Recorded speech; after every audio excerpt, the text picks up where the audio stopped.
My name is Raymond Boisjoly, and I'm want to talk to you about the artwork I just made. So this is a project that came together fairly quickly, and it's just titled "Becoming the Past of Another Time." And the work reads in full, a lived experience of becoming the past of another time. And I was trying to think through sort of how to make a work that wasn't specifically about the situation we find ourselves in, but something that also didn't ignore it. And it kind of gave some maybe context for some thinking about what it feels to live through sort of times of sort of change or transformation of this sort. So I wanted to create something that was kind of like not explicitly about the things that we're sort of living through,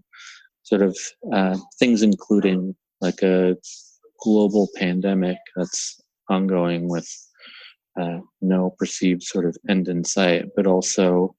sort of continuing racial injustices in the United States and elsewhere. So I didn't want to make something that was too like on the nose about those things, or was like limited to the time that we're in, but was something that could be sort of read and understood or thought about in relation to sort of various experiences. So the text, a lived experience of becoming the past of another time, really came from this particular, I guess, thinking around sort of specifically things I'd encountered concerning like the prevalence of science fiction and looking specifically at Black science fiction. I read this article by Mark Sinker, and there's a particular passage that I just found very sort of like relatable or relevant. And it concerns the complexity of apocalyptic narratives offered by Black writers within science fiction. And Sinker wrote, "The central fact in Black science fiction, self-consciously so named or not, is an acknowledgement that apocalypse already happened." So this was something that I felt kind of like very relatable when things kind of happen with particular intensity, and it makes it seem as though sort of it creates this sense of something important or intense having happened, that I was trying to think through like what that feeling is like.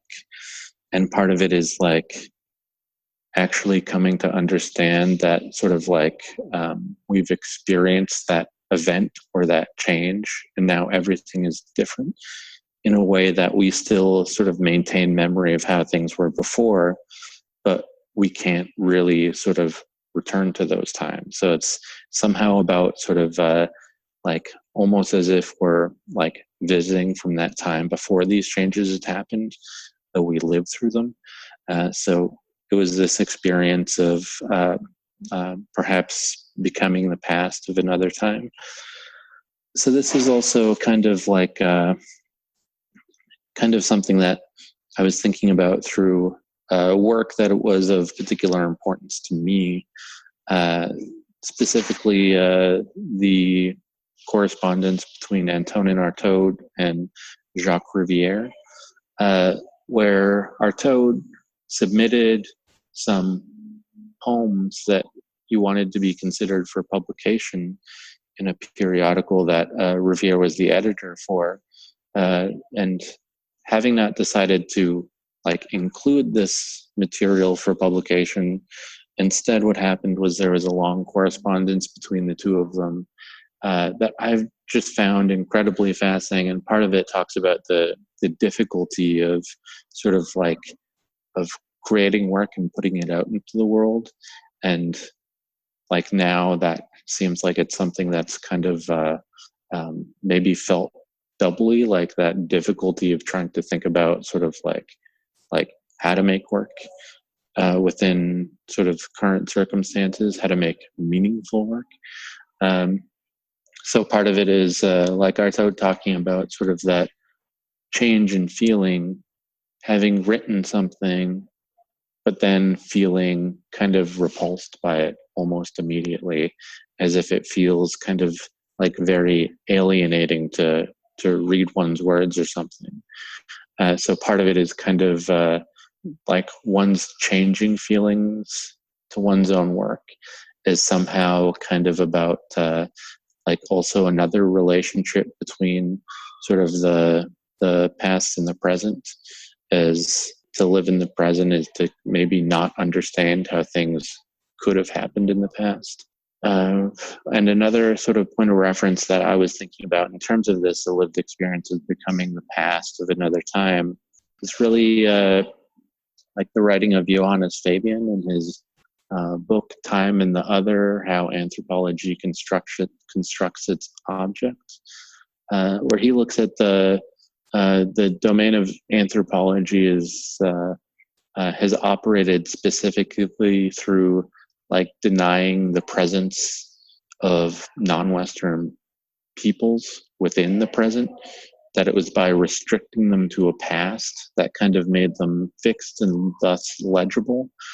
So I was very interested in kind of that experience as well, or thinking through how it is that we come to sort of relate to the categories of lived time, like the past, present, and future, but also ways in which we like come to live those times as well. So those are just some of the points of reference that that I've been looking at or thinking about in relation to this, because part of it is really sort of working through sort of those changes that we're encountering are enduring, and trying to think about like what it might be like to speak to them, if only obliquely.